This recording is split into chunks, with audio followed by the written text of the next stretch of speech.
പിന്നെ പെൺകുട്ടികൾ 3 ആളെന്നുള്ളേ നിങ്ങളോടൊരു ചോദ്യമുണ്ട്. അതേപോലെ ആൺകുട്ടിയോട് ഞാൻ ചോദിക്കും. ഈ ചോദ്യത്തിന് ഇത് നമ്മളെ ഫീൽഡുമായിട്ട് ബന്ധപ്പെട്ടാണെന്ന് ചോദിച്ചാൽ അല്ല, പക്ഷെ നിങ്ങളെ ഹെൽത്തുമായി ബന്ധപ്പെട്ട നിങ്ങളെ ലൈഫുമായി ബന്ധപ്പെട്ട ചോദ്യമായിരിക്കും. ഓക്കെ. അപ്പോൾ ഞാൻ ചോദിക്കട്ടെ, ആൺകുട്ടിയോടാണ് പക്ഷേ ചോദിക്കുന്നത്. ഓക്കെ. അപ്പോൾ ആഷിമേ, ഞാൻ ഇപ്പോൾ ചോദിക്കുന്നത് എന്താ വെച്ചാൽ, ഇപ്പോഴത്തെ നിങ്ങളെ ഒരു ജനറേഷനെ സംബന്ധിച്ചിടത്തോളം ഇപ്പോൾ ഇവിടെ വലിയ രീതിയിൽ ചർച്ച ചെയ്യപ്പെടുന്ന, വിദ്യാർത്ഥികളെ സംബന്ധിച്ച് ചർച്ച ചെയ്യപ്പെടുന്ന ഒരു വിഷയമുണ്ട്. നിങ്ങൾക്കിടയിൽ ഈ ലഹരി സംബന്ധമായ കാര്യങ്ങൾ കടന്നു വരുന്നതും അങ്ങനെയുള്ള സാഹചര്യത്തിൽ ഒരുപാട് ആളുകൾ വിട്ടുപോകുന്ന ഒരു സാഹചര്യമൊക്കെ ഉണ്ട്. അപ്പോൾ അതിനെതിരായിട്ട് നമ്മൾ രാജ്യം ഒറ്റക്കെട്ടായിട്ട് എന്ത് ചെയ്യുന്നുണ്ട്, ഒരുമിച്ച് പ്രവർത്തിക്കുന്നുണ്ട്. ഓക്കെ, നിയമപാലകരും മറ്റൊക്കെ ആയിട്ട് ബന്ധപ്പെട്ട് അങ്ങനെ ഉള്ള സംഭവങ്ങളായിട്ട് നിങ്ങൾ ആരെങ്കിലും സമീപിച്ചാൽ, നിങ്ങൾ വിദ്യാർത്ഥികളാണല്ലോ, സ്കൂൾ പഠിക്കുന്ന സമയത്ത് അപരിചിതരായിരിക്കുന്ന ആളുകൾ അല്ലെങ്കിൽ നിങ്ങളുടെ സഹപാഠികളെ ഭാഗത്തുനിന്ന് എടാ അങ്ങനെ ഒരു സംഭവം ഉണ്ട്, അല്ലെങ്കിൽ ഒരു ചൂയിങ് ഉണ്ട്, ഇന്നതുപോലെ ഉണ്ട്, ഇത് നോക്കുന്നത് ഭയങ്കര സംഭവം എന്നൊക്കെ പറഞ്ഞിട്ട് ആരെങ്കിലും നിങ്ങളെ സമീപിച്ചാൽ അത്തരം കാര്യങ്ങളെ കുറിച്ച് നിങ്ങളെ കാഴ്ചപ്പാട് എന്താ?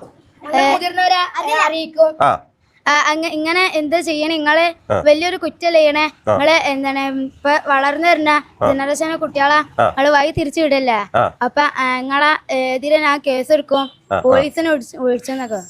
ഭാവിയിൽ നിങ്ങൾ ഒരിക്കലും ഏതെങ്കിലും ഒരു സമയത്ത് അങ്ങനെ ചിന്തകളിലേക്ക് പോകുന്ന ഒരു സാഹചര്യം ഉണ്ടാവും നിങ്ങൾക്ക് തോന്നുന്നുണ്ടോ, കുംഫു പഠിക്കുന്ന വിദ്യാർത്ഥികൾ എന്ന നിലക്ക്? അല്ലെങ്കിലും ഞങ്ങള് കുംഫു പഠിച്ചിട്ട് ആരോഗ്യത്തെ ശരിയാക്കാൻ നോക്കണം, എന്നിട്ട് പിന്നെ ഞങ്ങളെ ആരോഗ്യത്തെ.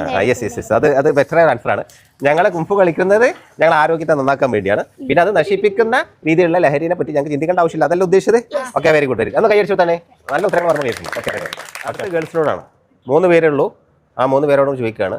ചോദ്യം അതാണ്, നേരത്തെ ചോദിച്ച ചോദ്യം തന്നെയാണ്. ഞാൻ ഒരു കാര്യം ചോദിക്കട്ടെ, നിങ്ങളെ ഈ ഒരു സാഹചര്യം ഇപ്പോൾ നിങ്ങൾ എന്താ പറയുക, ഇപ്പോൾ സ്കൂളിൽ എത്രയിലാണ് പഠിക്കുന്നത്? 6. ഏതെങ്കിലും ഒരു രീതിയിൽ നിങ്ങൾക്ക് പരിചിതനല്ലാത്തൊരാൾ, അതല്ലെങ്കിൽ നിങ്ങളുടെ സഹപാഠികൾ, അവരിലൂടെ ഇങ്ങനെയുള്ള തെറ്റായ കാര്യങ്ങളിലേക്ക് പ്രോത്സാഹനവുമായിട്ട് ആരും കടന്നു വന്നാൽ എന്ത് ചെയ്യും? എന്തായിരിക്കും നിങ്ങളെ അതിനോടുള്ള പ്രതികരണം? അത് മറ്റു മുതിർന്ന അധ്യാപകരോടോ അല്ലെങ്കിൽ ഹെഡ് മാസ്റ്ററിനോടോ സ്കൂൾ മാനേജറിനോടോ ഒക്കെ ആക്കി പറയുകയും, പിന്നെ ഓരിപ്പോ പുതിയ, അതായത് അടുത്ത തലമുറക്ക് ഇപ്പൊ ഇവിടെ ജീവിക്കണല്ലോ, അപ്പൊ ഓർക്കുള്ള ഇതില് വേണല്ലോ. അപ്പൊ നമ്മക്ക് മാത്രം ഇപ്പൊ നമ്മളിപ്പോ അതിന് അഡിക്റ്റ് ആയാൽ ഒരു 5 മിനിറ്റിക്ക് വേണ്ടിയിട്ട് അത് അത്ര ഇതാക്കി പോയാല് അതിനെക്കാട്ടും നല്ലതെന്ന് പറയുന്നത് കരാട്ടെ, കുംഫു അങ്ങനത്തെ ആയോധന കലവുമായി ബന്ധപ്പെട്ട് ശരീരമായി വഴക്കുന്ന തരത്തിൽ എന്തെങ്കിലും പഠിക്കുന്നതാണ് ഏറ്റവും നല്ലതെന്നാണ് എന്റെ കാഴ്ചപ്പാട്ടിൽ ഞാൻ പറയണത്. ഒരു 5 മിനിറ്റിന് വേണ്ടിയിട്ട് നമ്മളിപ്പോ അത്ര സുഖം കണ്ടെത്തുന്നുണ്ടെങ്കിൽ ഇപ്പൊ ജീവിതകാലം മൊത്തം നമുക്ക് നമ്മൾ ആരോഗ്യത്തോടെ നിലനിർത്തണമെന്നുണ്ടെങ്കിൽ ഇതുപോലത്തെ എന്തെങ്കിലും ആയോധന അടിക്കുന്നത് വളരെ നല്ലതാണെന്ന് തന്നെ ഞാനും പറയുള്ളൂ. Okay, very good. അതായത് വളരെ കുറഞ്ഞ സമയത്തെ എൻജോയ്മെന്റിന് വേണ്ടി ഇങ്ങനെയുള്ള ലഹരി പദാർത്ഥങ്ങൾ ഉപയോഗിക്കുന്നതിനേക്കാൾ എത്രയോ നല്ലതാണ് ആരോഗ്യം സംരക്ഷിച്ചുകൊണ്ട് ഒരു ആയുസ് കാലം മുഴുവൻ സന്തോഷത്തോടെ ജീവിക്കാം. അങ്ങനല്ല ഉദ്ദേശിച്ചത്? എന്തുകൊണ്ട് ആൺകുട്ടികളെ കൈയൊടിച്ചു കൊടുക്കണില്ല? നല്ല ഉത്തരവല്ലേ പറഞ്ഞത്?